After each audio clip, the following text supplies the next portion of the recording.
today's episode of Best Friends at Work, Naomi, Mel, and I talk with Antonevia Ocho-Coultes as she shares her personal and professional journey in creating an organization that honors the importance of finding one's authentic voice, both in public speaking and in life, and how Antonevia's coaching goes beyond technical skills to help people from all walks of life align their purpose with their message. We also explore the pitfalls of hiring for fit over diversity in organizations, the societal conditioning to conform, and the deep compromises individuals make to try and succeed in systems not built for them. It's the trauma of being told to fit into a specific box, to be less of yourself. Because in order to fit into society, we have very broad spectrum things that we all have to work in this way, we all have to move in this way. And for the most part, learning those things are important because it helps society move along. But it really doesn't do a lot for individuality and for really understanding who you are.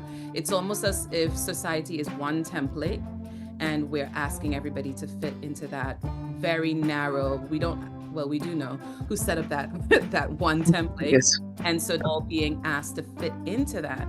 And so some of us, in order to succeed, and those who find themselves climbing the corporate ladder and becoming very successful, you've become very adept at fitting into those spaces at the cost of yourself. Because what I found, like the higher I went, the more compromise you start to make with yourself in terms of fitting into the structure, because the more rules exist as you climb in terms of what you what you have to do to get to that level and what to do to stay at that level. So there's a lot of compromise that happens. And so in that compromise, you start losing your voice. You start losing your alignment, because then if there is money on the table, then that's a huge factor in terms of silencing who you are. Because if you need the money, then you're like, well, I could be a little bit more silent. I can, it's almost like taking hush money, and we don't realize it, because the higher you go, the less of yourself you need to be.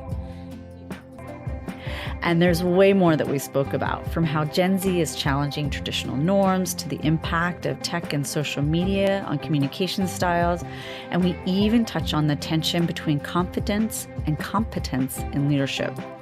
Listen in as Antonevia emphasizes that as leaders struggle with self-esteem, that true growth comes from connecting with core values rather than surface-level fixes. Stay for the practical advice and ideas for self-discovery to help you uncover your authentic voice.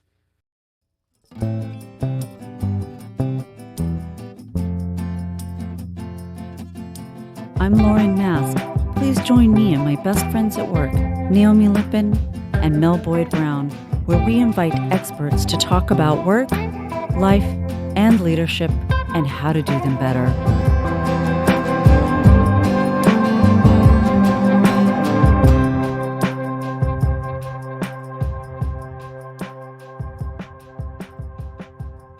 Okay, we're on. We're on. This is great. So I'm excited about our guest today. Naomi, tell us a little bit about her, because I know you met her in person.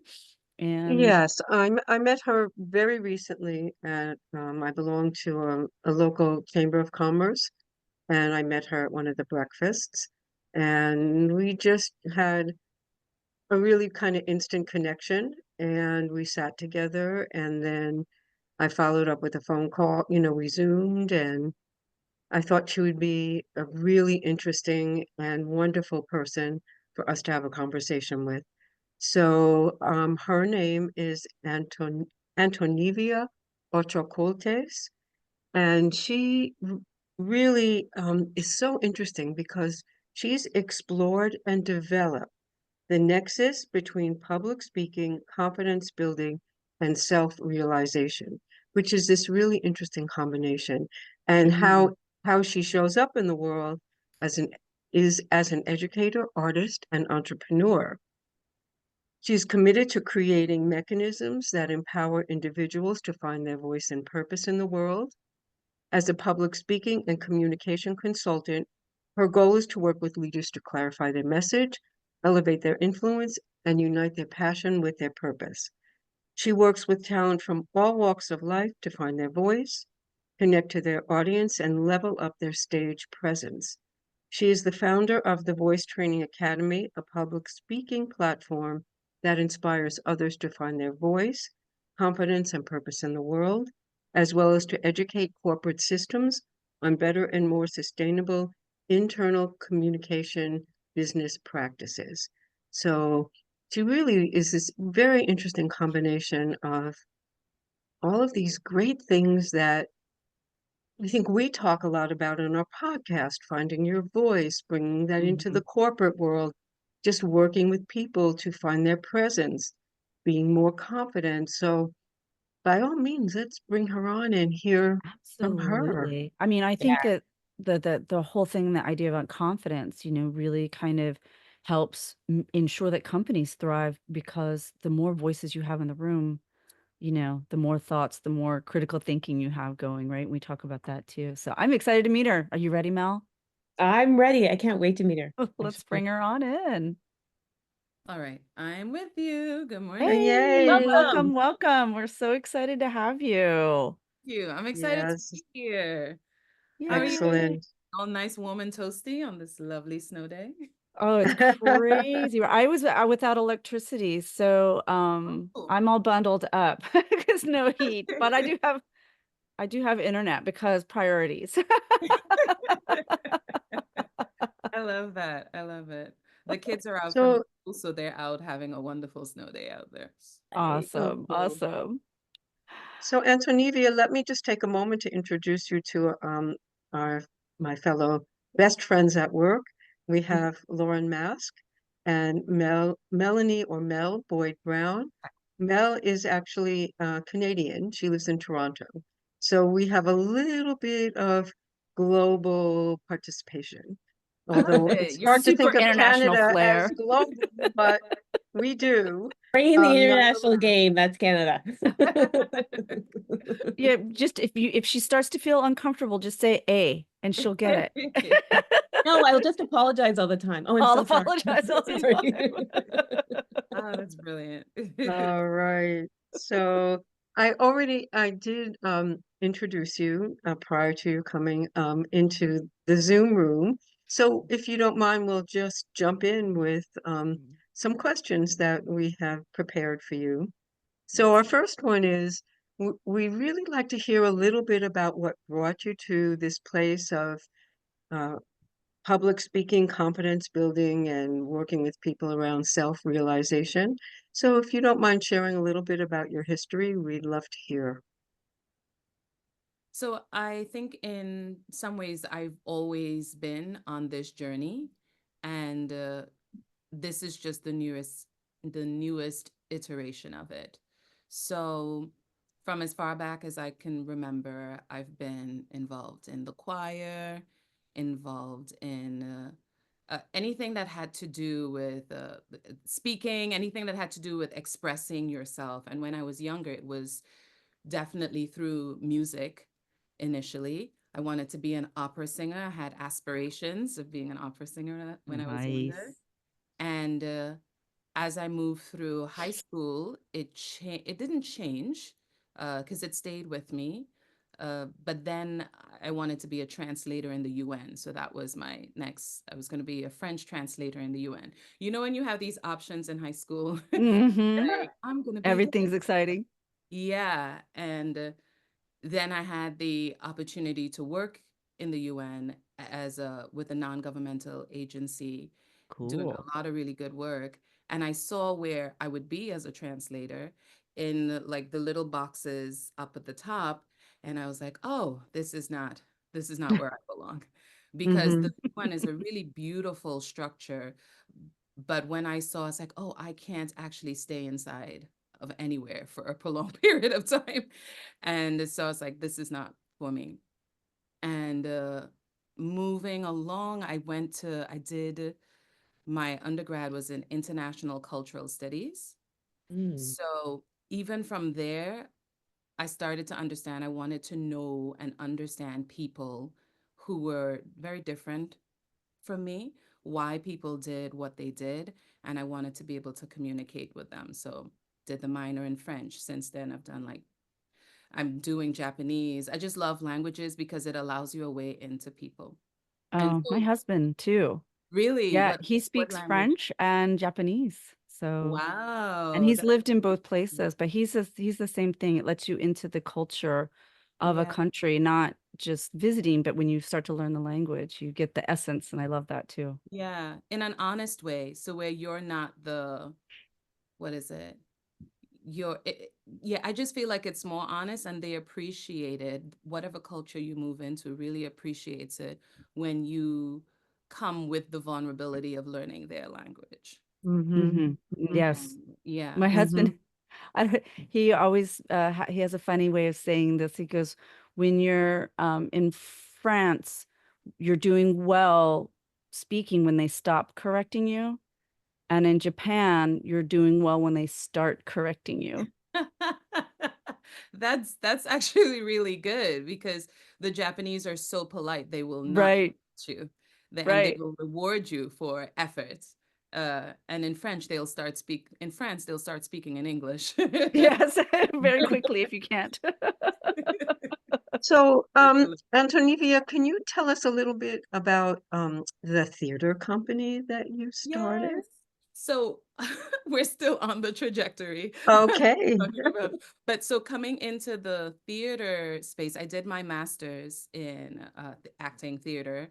And one thing I found there was that I'm Caribbean. I'm from Trinidad and Tobago. And doing my master's program, I would say was the first time I realized that I wasn't being represented. I didn't have a sense and understanding, and you're going to find that a lot from people coming from the Caribbean, because for us, all things are equal and all things are visible and diverse. So coming here, I was being asked in my master's program, really, they were saying, and rightly so at that time, that I would only ever be able to go up for the African American roles. And while that would be an honor, it was not at the time close to who I was, because African American roles and the Caribbean style of theater at the time are very different. And it was closer to like the Latin American, because we're very close and a lot of our cultures are intertwined. So whereas I would have wanted to read a lot more Latin American roles, I was being told, oh, you're never going to get cast for that, so you should veer away from this. This is not where you belong. And so I Mm. was being sort of directed to a lot of the African American roles at the time, which at the time was hard for me because a lot of them were steeped in the oppression of what has happened in in America. Hmm. Hmm. And compared to Caribbean theater at the time, Caribbean theater is very whimsical and very fantastical. So even in terms of the subject matter that we approach, it was very different. And so when I graduated, that's when I Mm. decided to start Mas Playhouse as a theater company to really start elevating the voices that are coming out of Mm. the Caribbean and the diaspora. Because even as I went on commercials, Naomi, Hmm. when I went for commercial auditions or when I went to see agents, Mm-hmm. what you do Mm-hmm. after, many of them would be like, "Oh, this is lovely. Can you, it was Mm-hmm. almost their version of, can you tone down that accent? Are you able to, Hmm. oh, the word is, Hmm. can you neutralize that accent of yours? Mm-hmm. And for the auditions, and I'm like, yes, of Mm-hmm. course, but because I can doesn't mean I want to have to do Hmm. it. Mm-hmm. It's a form Hmm. of erasure after a Mm-hmm. while. And so that was where Mars Playhouse was born, to really give us a space to be and to see Mm-hmm. different voices. Mm-hmm. Mm-hmm. That I was a love roundabout that. way. Yeah, Roundabout way. right. No, I love that, Antonevia, because what it speaks to is part of your character, which is I don't want to change myself to fit into another box. That's not right for me. So guess what? I'm going to make my own box, right? I'm going to make my own space Yeah. that really aligns with who I am in my true authentic self. Not everybody does that. So that's very, very special. It really is. Well, I think there's a space to honor. So with acting is a really special profession. And sadly, I just found out that there's a 90% unemployment rate with actors, but it's a very special profession because you get to embody the humanity of others and really show that to the world. And so it is an honor to embody something that is not necessarily close to who I am. But when you don't get offered the choice to ever be who you are, it becomes Mhm. something entirely different. Mhm. Yeah. Yeah. Mhm. It's Mhm. making me think about, our wonderful world and, the United States in general was, we've been taught at a very little young age that we're a melting pot. And I'm like, well, melting pot means we all just kind of mush into like one thing, right? Maybe instead we're more like a bowl of jelly beans, different Ooh, colors, different flavors, like that. as opposed to this whole idea of all being melted together so that you can't distinguish one Yeah, from the other. And I yeah. mean, I think about like, what Naomi and Mel and I do with, with organizations and culture and inside of organizations. And we often, it's pretty popular out there right now. It's like stop hiring for fit Mhm. in some ways, right? Start hiring for like diversity without saying, and of course, right now the whole diversity It's world a really bad is word a right bad word right now anyway, which is so bizarre to me. So, but having multiple perspectives and multiple viewpoints and multiple backgrounds brings a richness to an organization. It's very. I'm reading a few articles lately where they're saying bring a disruptor now. to the organization. Don't bring in fit because what tends to happen, of course, is groupthink bias, et cetera, all those other cognitive biases that we could throw out there. So I think it's so important, the work that you're doing, because, companies need to reflect the world and their customers, Hmm. you know? Yeah. Can You you know tell us what? a little bit Oh, more sorry. about the work you're doing now? So the work I'm doing now is working with it's on the individual level and on the company level as well. On Yeah. the individual level, it's working with people to align their purpose with the reason why they speak. So many people may initially come to me because they need help with either technique, or they need help with accent reduction, or they need help with speech where their voice lives. Like some people, maybe their voice is pitched really high and they want it in a more lower part of their body. So they would come for maybe sometimes technical reasons, but usually what happens in that is Mhm. because a big part of what I do is really start asking, why are you doing what you're doing? Are you in a place where, because much of the times where we have problems speaking is because maybe we don't want to sell the product that we think that we should be selling, or maybe we we are not at the place that we need to be in order to say what we want to say. So that's my passion in terms of helping people uh, align where they want to Mhm. be with their public speaking Mhm. technique. I love Wow. Mhm. that. I love that. That was really Mhm. beautiful. Yeah, That was really because they say that, like public speaking, right, or speaking is like the number one phobia in the world. Do you find that a lot? And is it really an accurate thing? I mean, because me, the idea of getting up in front of 8,000 people sounds exciting. Most people, it's terrifying, right? So it's in So my has it impacted experience. your work? So in my experience, it's true. It's very true. So before this, I worked as a professor doing speech and communication, and working with my students. Many of them would be seniors, and they would be taking my speech class, which is a core requirement for the first time before they graduate. And many of them would be in the sciences or the humanities, and they would all say if they could not take the class, they wouldn't take it. They all came in with this is the most dreaded thing. I'm like, but you're doing physics, you're doing math as a major, and this is the most dreaded, Yeah, math sounds more dreadful to me. right? I mean, I'm already in terror. So, but my goal is that by the end of the semester, and what often happens is that by the end of the semester, they love it, because public speaking isn't about speaking well. That's part of it. Public speaking is about finding your voice.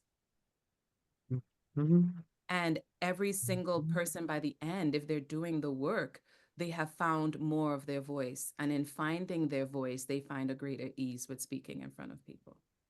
Wow, I Mhm. imagine they rave about you by the end of the semester. We do have a good time. We do have a good time. Because I can't Mm, sit still, I can't. So we are up and doing things for the majority of it. So it's mm, very interactive. It also stays in the body as a result. And mhm, really the idea of public speaking too is that you're using your whole body. So mhm, a lot of it has come from the training, the theater training as well too. It's very applicable. mhm, Well, a mhm. secret, well, it's not that much of a secret. My undergraduate's in theater as well. Really? Yeah, Yay. but I What wasn't a performer. do you do? I was backstage kind of person. I started out wanting to do performing, but I didn't make it into the acting program. Yeah. So stuck it out and I did the back, Stage management yeah, and stage manager, lighting design, scene design. I learned carpentry though, because I learned how to build scenery. So that's it's the one awesome thing because I missed out now I'm the on, Miss man. Fix It at home. I really wish I hadn't missed out on the building portion of it. Lord knows the house. I love being able to use a screwdriver, screw gun, saw, all of it. I digress. You don't realize how many skills you use. And I feel Hmm. like it's so downplayed the work that happens in these theater programs because you're learning so many different disciplines when you learn Oh, about the body, you learn about, yeah. I learned about leadership. Yeah. Mhm, I mean, mhm. it's like I got a business degree in the theater because you Yes. learn budgets, you learn, disappointments, you learn all that kind of stuff, which was really awesome. You're organizing, especially if you did stage management, you're organizing so many different like theater people, all of the emotions, everybody's in their different spaces, and you are managing all of that. So it's, yeah, it's a great deal I of often joke around organizational development is work drama. So I work drama. So, yeah, same thing, right? yeah, yeah, Awesome. Awesome. I love the whole idea about, like using the whole body because I think a lot of people get kind of like seized up yeah, when they think they're going to be judged, and yeah, it happens so often because they're worried about the others. yeah, yeah. And that's a So big, oh, you go. Mhm. I'm sorry, I was moving on to just just to take a little bit of a deeper dive into this idea of what, finding your authentic voice and how that really is such a challenge for many of us and also a lifelong journey. And I'm very curious from your point of view, really having focused on that, both for yourself and with others, what do you feel, what have you found to be kind of what stops people? Right? Because think Mm. about back when you're a child, right? When you're just coming into the world, you just are, right? Very authentic, right?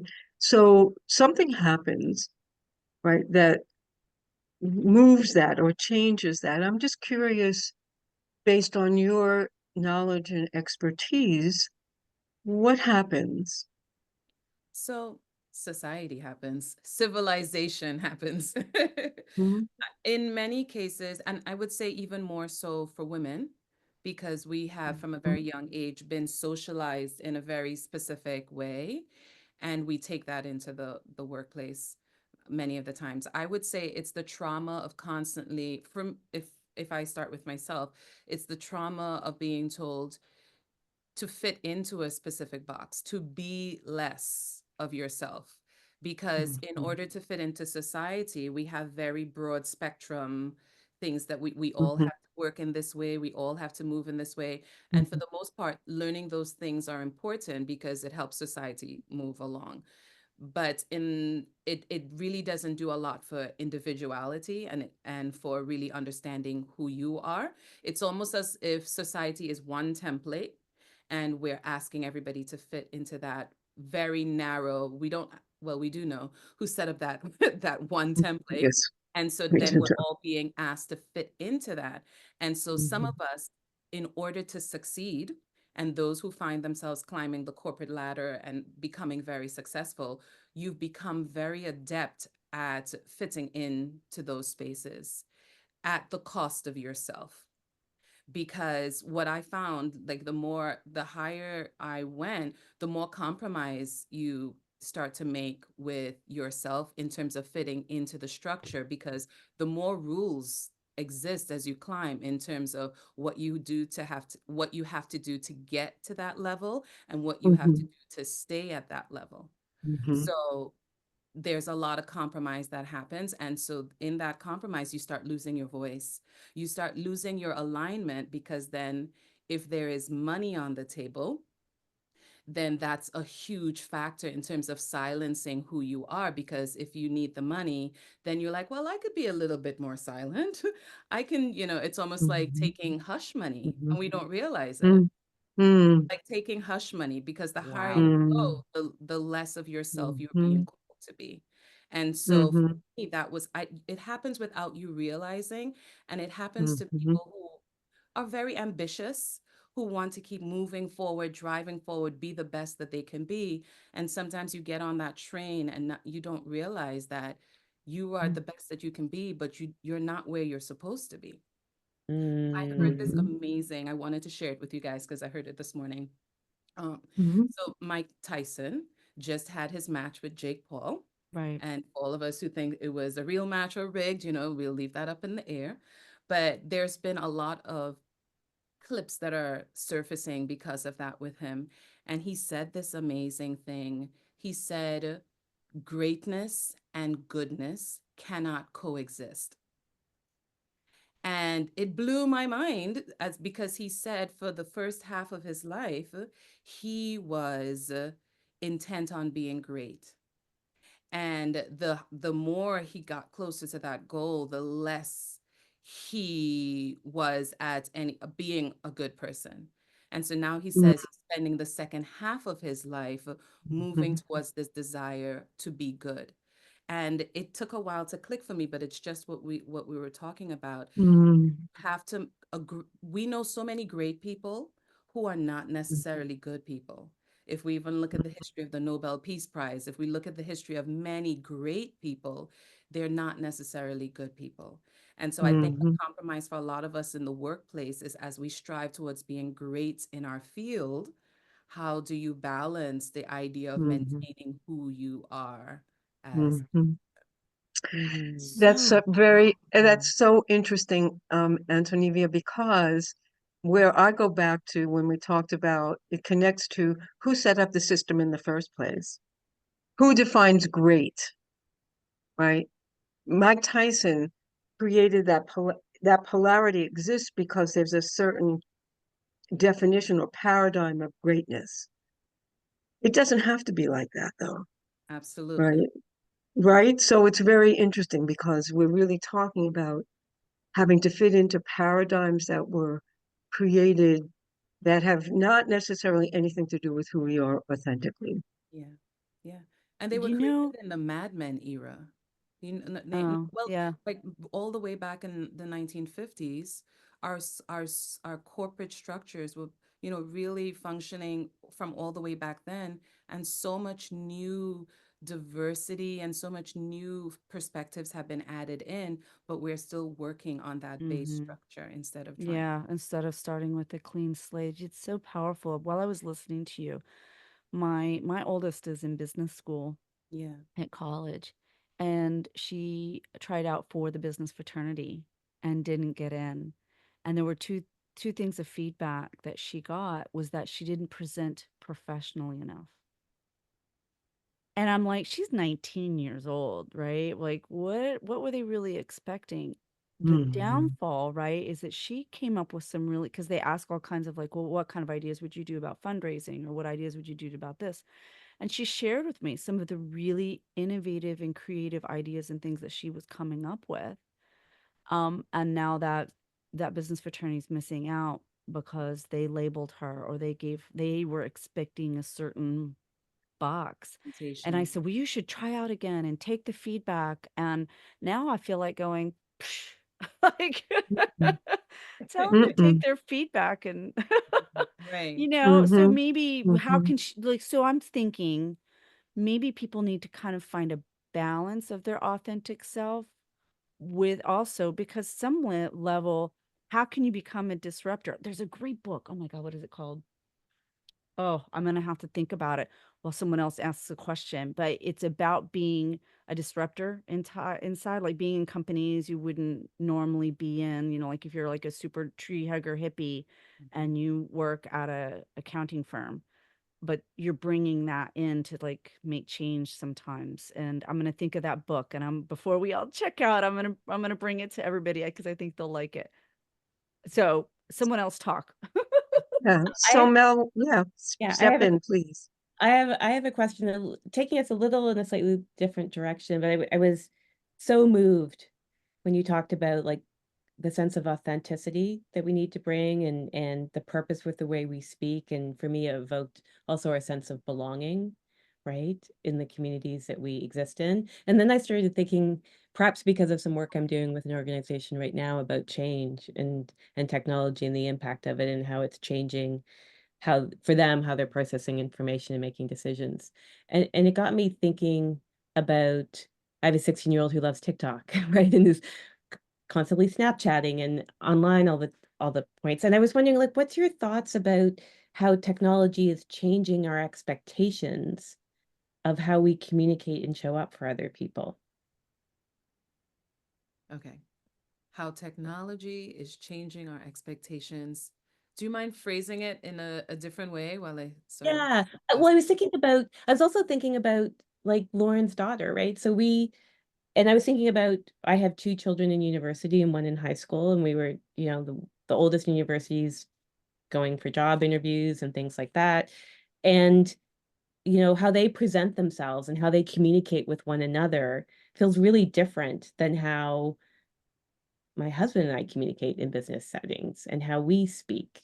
Mm, And I was just wondering, like, I'm not sure that I have a question actually as I say that, but right, just I feel like there's this like tension and this moving, because on the one hand, how freeing is it that they're being themselves in these very like social media places? right. And what is that like when we get into the workforce? So let me see if I understand. It's so I'm guessing it's the juxtaposition between, let's say, boomers, Gen X, and older millennials Yeah, versus the Gen Z and their approach in the workplace in general, right? In terms of how yeah. So much better how you just summarized yeah. that. Thank No, no, no. So I've been thinking about this for some time in terms of we've created Gen Z. We've you. created Gen Z. They are a reaction to watching us. So Yeah. they are a direct reaction of watching their parents and watching those that have come before, and really understanding that that's not what they want for their life. And when I look at them, I'm in awe because they have absolutely given themselves the permission to be anarchical, the permission to ask questions in terms of, wait, is this good? So many of us came into the workspaces and we didn't even ask any of those questions. We're like, we're going to be the best workers we can be. That is my goal. And I love that they're like, is this a good fit? Do I want to be here? Is the vibes right? They're like, they check out when the vibes are not right. And so I get to your point because it almost seems like they have gone to the other end of the pendulum, and they absolutely have, because many of I've heard some people in our category and older describe them as entitled. They come into the workplace very entitled. I've heard them described as lazy. They don't want to work. And that may be how it presents. And for some, it may be, but it's still a reaction. All they know is that they don't want to live how we lived. So it's going to take them some time to figure out how that fits into the workplace. But at Mhm. least they know they don't want it. And we didn't even Mhm. ask ourselves that question. Mhm. I Mhm. like that authentic voice that you were talking about, Yeah. right? They're coming in and they know it's Yeah. not that. That's They not know me. it's not Mhm. that. They don't know Yeah. what it Mhm. looks like, but they know Yeah. what they don't want. Mhm. Yeah. Mhm. It's like a little revolution, and Mhm. I'm here for it. Is. Mhm. Mm, very And interesting. and it's very Mhm. powerful to watch them, right? To be Mhm. they are so clear, Yeah. Like we right? can learn, like I'm learning for them. Like they're helping me develop my voice. And even, yes, they are, because everything swings to the opposite end before you find your center again.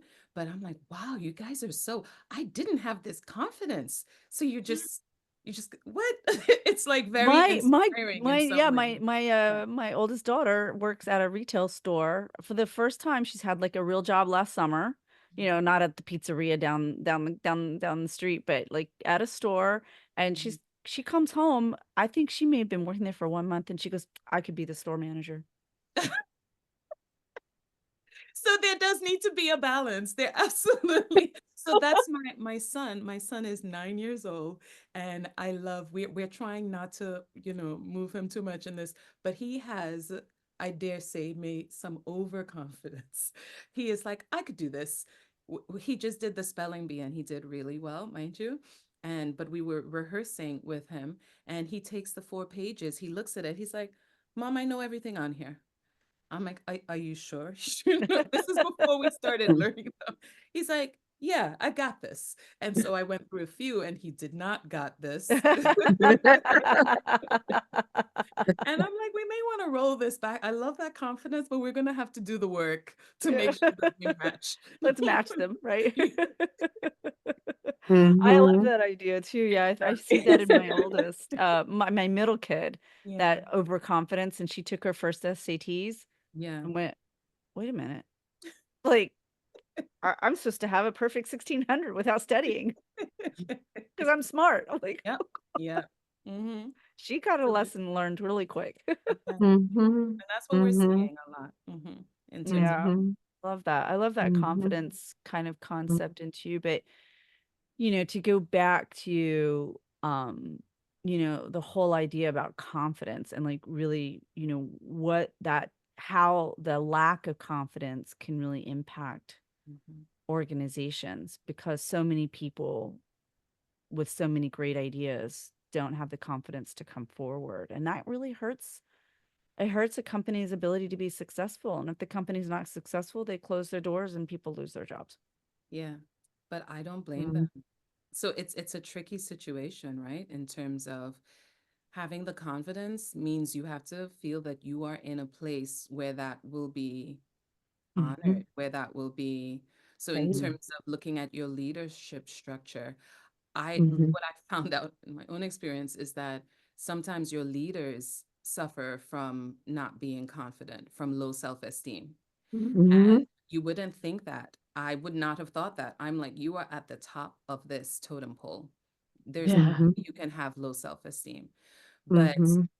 just even going back to the Mike Tyson thing, if you're pursuing greatness and you're just really on that track to succeed and succeed and succeed, you're actually not, you're pursuing one thing, but you're not pursuing the other. So even when you reach the top, you still haven't dealt with that thing that made you want to keep going, which in a Mm. lot of times is, I want to feel better. I want to be more respected. I want people to look at me and think I'm somebody in this world. And no matter how high you go, you're not dealing with, if you're not dealing with the root issue, then you're Right, that still, underlying cause, yeah. yeah. Mhm. And so Right, imagine right. now having a boss with low self-esteem and you coming in super confident, and the dissonance remains. It sounds Mhm. like part of what is missing is, when we think about leaders, are they clear about what their purpose is and their intention and like why they're leaders, and that it's not about them fixing something in themselves, right? Right. That their leadership is about something more than them. Right. Yeah. Mhm.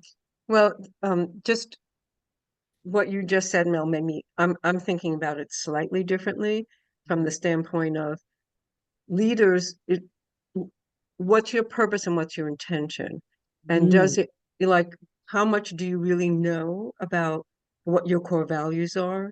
yeah. And right? And are you, just to your point, Antonevia, about Mike Tyson, just on that path to be respected, to be seen as great, but haven't really done that internal work to ensure that it's an authentic expression of who you actually are and the way that you need to show up in the world. Because not everybody needs to be a leader, No. right? But the way that the system is set up is if you want that kind of respect and money, Mm-hmm. there's one path. Yeah. Yeah. Yeah. No, I mean, I actually think we're talking about the same thing. Okay, Because it's about this idea of starting from like what do I care about? Who am I? What are my right. values, purpose as a leader? N- Distinct from my ego, right? Of wanting the title and wanting more Hmm. in But that then direction. they don't necessarily take the time. Hence, you Yeah. know, they meet up with Antonevia and they're like, okay, I just need to make sure that I'm speaking slower because I've been told I talk too fast. And she goes, oh yeah? Brace yourself. Yeah, let's go from your purpose, Get them right? in my office. Just kidding. Yeah. What a gift you give Interesting. them, though. Really, like what a gift that people come to you and they think it's just about that I need to talk slower, but Right. it's no, we're going to connect to the essence of who you are, and Yeah. that's what we're bringing forward. That's magic. Yeah. And Yeah. when a lot of people ask, they're like, so this is like public speaking? They're like, so I go to this other thing that does, I don't know if I go to this other thing that teaches you, public speaking and it's international. And I'm like, that's great. You should definitely do that Yeah. because it has like the practice part of public speaking is very important. But the additional part that I do is worth it to you in the long run in terms of growing who you Mhm. are. Yeah, because Mhm. if you just work on the symptoms and the surface, it's like, Yeah. oh, the outside of the cake looks really pretty, Really it's good. got nice smooth icing and all the little pearls on it, but the cake inside's Yeah. crumbling, the surface is going to crumble. And Mm, that, just what you said there, is exactly how it feels when you Mhm. become so good at fitting in, but Mhm. it's so far from who you are. So the Mhm. outside may look just like what the world wants to see, but this is why so many people fall into depression because they've mastered the art of the Mhm. outside, but the inside is just like a pulsating, ready to burst almost. Mhm. mm, So we're, excuse me, kind of coming to the end of our time together. And so we have kind of one kind of question that we ask all of our guests because we'd like people to, who are listening, to leave with kind of one thing that they can do tomorrow to get closer. In this case, maybe to get closer to their authentic voice, whether they're a leader or, just kind of searching for something that maybe they can't even put their finger on, but they know something is missing. So one thing that they can do on their own to basically start finding their authentic voice. Do we mean in general or in the workspace or uh I would say one thing they can do is you can definitely start by journaling mm, because that's the basis in terms of taking time to be with yourself. Because if we're at the beginning of this journey and many of us don't ask ourselves these questions at all, we don't spend time with ourselves at all. We spend time preparing for the kids, preparing for work, preparing for, so there's no sort of reflection that happens where we take a moment to be with ourselves. So I would say start very simply with the act of journaling, mm, in terms of getting to know who you are as a person. Mm-hmm. So And then Mm-hmm. could you help our listeners and our viewers if they've never really taken the time to journal before, where would they start? Like what would they just you got the book and you're staring at it. Like is there a great kind of prompt to help some people? so there are a ton of, let's see, where would I start? The journal is an opportunity for them to get to know themselves. So even asking yourself questions, almost like you're on a date with Oh, great yourself. So idea. you ask yourself those kind of like date questions. Like even when I'm on, sometimes we do networking and they do like coffee or cream or like you know what it, so not Mm-hmm. not short like that, but like open-ended questions where you can, where would I like to go? What would I like to do? How do I feel about, maybe it's something Great. that's happening in the news. We've become so numb by everything, Mm-hmm. we don't bother to answer most of those questions if they're not priorities in our life. So maybe start asking ourselves, start with a news question. Where do I, why? And every time we answer, ask yourself why. So you start getting Mm-hmm. a bit like Mm-hmm. going deeper. So don't just answer Mm-hmm. off the top, but keep, maybe Mm-hmm. there's 4 levels of Mm-hmm. why. That is Brilliant. awesome and a great Mm-hmm. place to end our talk Mm-hmm. today. We've loved having you, and I think we could probably Joy. talk for another 6 hours. Love being What a here. joy. Thank you so Yeah, much. Thanks for having me. yeah. We're so Great grateful that you came conversation. today. Mm-hmm. And maybe we'll have you back again. We say that to all our guests too. We're gonna have to round robin everybody, I think, because we have such amazing people Right, coming. So thank you so right. much for today. We Mm-hmm. really appreciate it. It's Thank you so amazing. Yeah, much for having me. It's been a pleasure. Yes, really. yes. Total pleasure. You Well, really, you're just such a gift to the world. I agree. Absolutely. Magic. I I would appreciate you. Absolutely. Thank you. So magic. So, take care. Have a fun thank snow you. day with the kids. I will. I'm gonna check into my snow pants right now. Like, Awesome. Have a good day, guys. Bye. bye. Bye-bye. Bye-bye, Antonevia. She was awesome. Oh my gosh. Yeah, Magic. Bottled magic is what I kept thinking. yeah, I think absolutely. shoot, I want to hire her. She's like, I just feel like Mhm. she just made me feel so comfortable and at peace. And what she had to say was really, really, really powerful.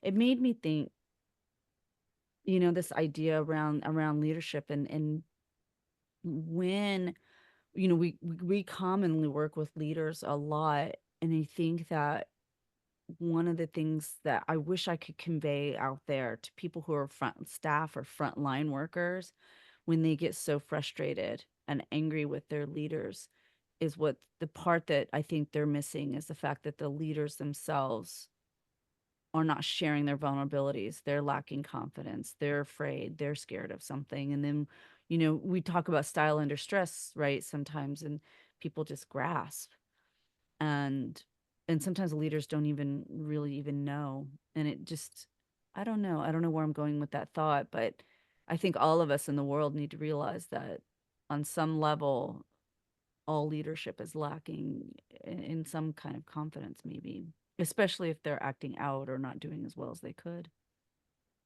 What stood out for me really was the piece of like connecting who we are with our purpose. I just thought that was such a Yeah. foundational statement that we tend to skip over because we're so externally focused, and really this idea of making sure that we're internally calibrated first. And then when we're Mm-hmm. moving to that Well, yeah, place, because I think we're so many of us working for a company, we're so focused in on what are the demands of our bosses. Even if you're a boss, you have a boss. Even if Mm-hmm. you're a CEO, you have the demands of, Mm-hmm. board members or customers, even, even if you're an entrepreneur, you have bosses or your clients, your right? clients. Yeah, Mm-hmm. exactly. And we're Mm-hmm. trying to keep up with those demands. And then we Naomi, think if we're oh, sorry. taking time for ourselves, we're not being revenue generating. Naomi, Well, what I think, yeah, for you? go ahead now. Go No, I was ahead. asking what stood out for you. That's what was my Hmm. question. I think that to me, it really speaks to the structure that we've all bought into to some extent.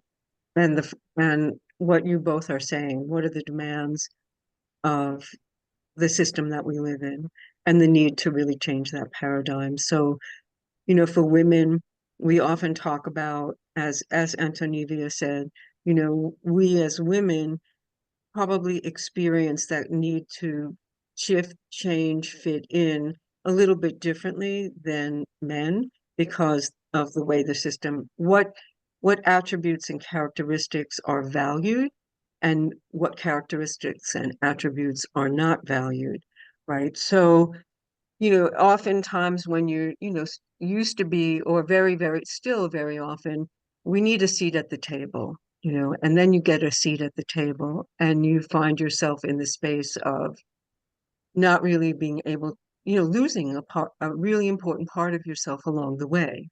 And then when you're sitting at that table, really not even being able to bring your full self, in part because you've forgotten what that full self actually is. And it's still, you are maybe one voice sitting around the table. So my thing is, we have to change the table, right? We don't need to fight to sit at that table. We need to change the friggin' table so that everyone's authentic self has a place, to your point before, Mel, to be able to feel like they belong at that table. And Lauren, I want to go back to, your daughter who experienced, I'm sure, a sense of disappointment about Mhm. not being accepted in that Yeah. sorority. But the flip side of that coin is yay her, because she doesn't fit. And why should she? Let her create her own sorority. Right. Well, right. Well, I mean, I it's a I national know. business fraternity, so it's like, I yeah. get it. I get it. So And she's that's doing other things, and it's the whole, "Well, I need to put this on my resume," and who's in that business. So there's the I other get thing it. too, like I who's get in that business fraternity, right? And I think we're all like that too in the world. It's like, you know, someone I go to a networking event or a cocktail party, whatever it is, and someone says, "Oh, I work at, Three Trees Security Networking IT company." "Oh, cool, nice, la la la." Someone says, "Oh, I work for Google." "Oh," that brand name recognition, it's that whole idea too. But I think the most so important part about all of this is, being true to ourselves. But as we get older, that becomes easier, I think, because we start to recognize that. But people who are younger, maybe it's a little bit more of a struggle or not. I don't know. so what you said before, Lauren, and we all know that there's, things ways that we have to perhaps compromise a little bit of who we are to get to some goals that we have. The important thing is that we are making a conscious choice at every point, inflection point, that we are choosing consciously. And it's not just happening without us really understanding the what we're giving up and what we're getting, Yeah, right? that's So very that poignant. that I think that there's a lot of power for us in making conscious choices, whatever they happen to be. And so that's kind of where I land with that. Yes, yes, there's certainly it's important to be connected into networks and places that can get you where you want to go. Right. But then really being conscious, okay, what am I giving up to get this? And always being aware of that so that at the end of the day, you're not sitting there going, oh my God, I got there, whatever there is, and I'm so unhappy. I'm so unhappy. I have what everyone considers to be success. I have the big house, I have the family, whatever it happens to be. Hmm. But inside, there's something missing. I'm unhappy. You make me think of a movie from um, the Gen X generation. It had Molly Ringwald in it, and I can't remember which movie because there was two movies that are very similar. It was either 16 Candles The Breakfast or Club. Pretty in Pink. It was Pretty in Pink. And Molly Ringwald is in the principal's office or counselor's office or whatever. You know what he says? He says, if you always present yourself, I'm paraphrasing, but it was something about if you make yourself always like super different, you'll always be treated differently. And I just was like a jaw-dropping moment because the pretty popular girls are picking on the girl who's wearing like a hat and doesn't necessarily fit in. And I thought, wow, is that whole movie about fitting in? But when you get to the end of the movie, it's just I'm like, I almost want to watch that movie again and look at the messaging of things that we would have been exposed to. Because I think, I mean, this is a big topic, and I think we could talk about it for days. And you're right, we need to change the table of how. We've been talking about this since Gloria's Steinem, Oh, before that, before her. before that. I mean, like, think about women's suffrages. Like, I mean, we've been talking about this for so long. Hmm. What's Hmm. the magic pill? I personally don't know, except what I do know is that the work that we can, again, we've talked about this on our podcast and even off our podcast, right? What's within our span of control? And what's within our span of control is ourselves and the choices that we make and how we show up, right? And what we decide we can kind of take and what we don't. What are our boundaries, right? And Yeah. ultimately that shifts things.